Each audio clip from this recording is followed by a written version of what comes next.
आशीर्वाद दे। पितामह भीष्म ने दुर्योधन से कहा, दुर्योधन ऐसा नहीं है, अगर तुम ऐसा सोचते हो तो तुम गलत हो। भगवान के इस दिव्य सौंदर्य सुधा को देख करके पितामह भीष्म प्रसन्न हो गए। कहने लगे कि मुझे विश्वास था आज मेरा यह कन्हैया मुझे दर्शन देने अवश्य ही आएगा। क्यों विश्वास था? कहा मुझे अपने ऊपर अभिमान नहीं, लेकिन मुझे यह अभिमान जरूर है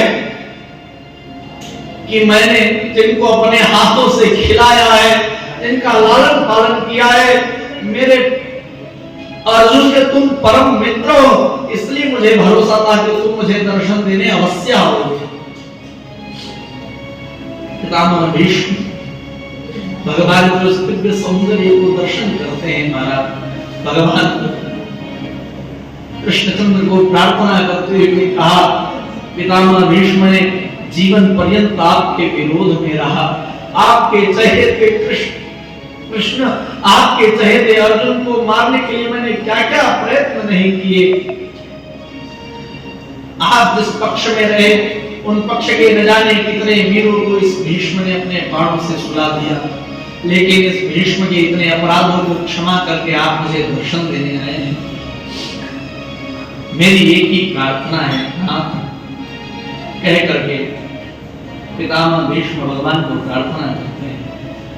सदैव देवो भगवान प्रतीक्षतां कलेवरं यावदिदं हिनोम्यहं प्रसन्नहासारुणलोचनोल्लसन्मुखाम्बुजो ध्यानपतश्चतुर्भुजः।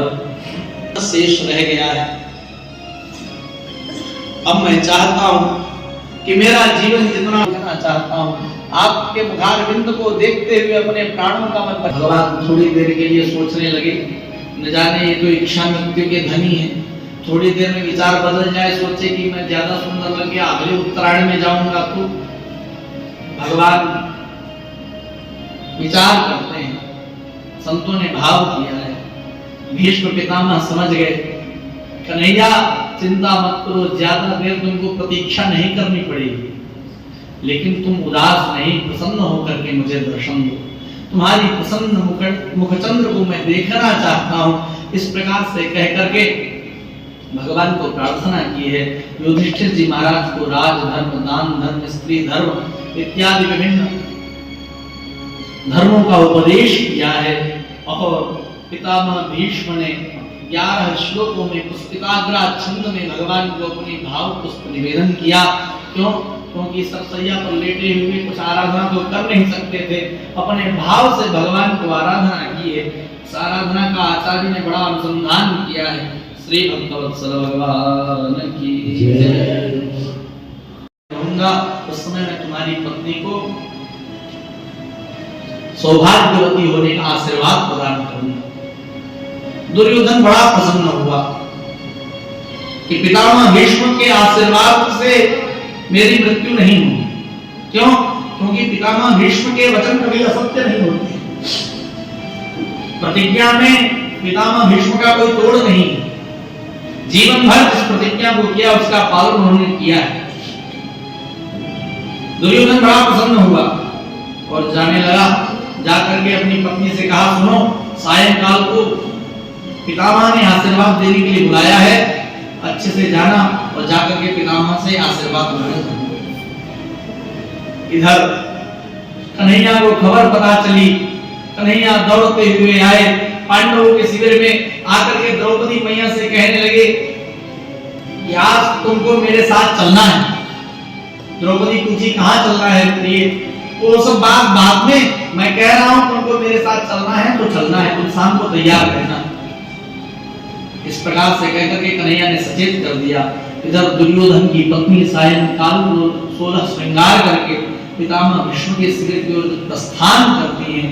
कन्हैया दौड़ते हुए आए और आकर के उसको कहने लगे कि अरे तुम कहाँ जा रही हो? राजा की पत्नी हो, शाम को ब्रह्मचारी के उसमें नहीं जाना चाहिए, सूर्यास्त का समय है। अब तो कुलीन स्त्रियों को बाहर रात्रि में नहीं निकलना चाहिए और यह रात्रि की वेला है, इस समय सुरक्षित नहीं हो, तुम लौट जाओ, अभी नहीं कल प्रातः जाकर के आशीर्वाद दे लेना। उसमें क्या होगा, आशीर्वाद तो उनके वाणी में प्रभाव तो है ही, आज शाम को ही थोड़ी खत्म हो जाएगा। कह के अपनी चिकनी चुपड़ी बातों में आकर के दुर्योधन की पत्नी को भगवान ने लौटा दिया और दौड़ करके आए और आकर के द्रौपदी मैया से कहने लगे, जल्दी जल्दी सोलह श्रृंगार करके तैयार हो जाओ, पितामह भीष्म के शिविर में चलना है। द्रौपदी को समझ न पाई, जल्दी जल्दी तैयार करके द्रौपदी मैया को कन्हैया लेके चले और महाराज कन्हैया खुद भी अपना पीताम्बर से सखी बनकर के, जैसे मानो द्रौपदी की सहेली बनकर के चल रहे हैं, वैसे पीताम्बर से अपने चंद्र को ढक लिया होगा। द्रौपदी की जूती को देख करके कोई पहचान न जाए, द्रौपदी की जूती को उठाया, कन्हैया ने अपने कांधे में दबा लिया और दौड़ शीघ्रता के साथ द्रौपदी मैया को लेकर के भीष्म पितामह के शिविर के द्वार पर पहुंचे और जाकर के द्रौपदी मैया से कहने लगे, सुनो अब इसके अंदर मेरा प्रवेश नहीं है, आराम से चुपचाप जाना, बिना कुछ बोले चुपचाप पितामह को प्रणाम कर लेना। जाकर के द्रौपदी मैया ने जैसे पितामह भीष्म को प्रणाम किया है, पितामह भीष्म गायत्री का जप कर रहे थे, संध्या कर रहे थे, उसी समय उनको पता चला कि कोई स्त्री आई हुई है और उनको यह स्मरण में था कि दुर्योधन की पत्नी आने वाली है और उन्होंने आशीर्वाद दिया, अखंड सौभाग्यवती भव। तुरंत द्रौपदी मैया ने अपने पल्लू को हटाया और कहा, पितामह आप कहते हैं कि मैं अर्जुन को छोड़ूंगा नहीं और आप मुझे अखंड सौभाग्यवती होने का वरदान दे रहे हैं। महाराज पितामह भीष्म की आंखें खुली की खुली रह गई कि ऐसा कैसे हो गया, मैंने तो दुर्योधन की पत्नी को बुलाया था, ये तो द्रौपदी आ गई है। महाराज उतर करके दौड़ करके बाहर आए, बाहर आकर के क्या देखते हैं, कन्हैया अपने मुख को ढके हुए द्रौपदी की जूती को दबाए हुए चुपचाप खड़े थे और आकर के कन्हैया को कहने लगे, अरे चलिए मुझे छल लिया तुमने।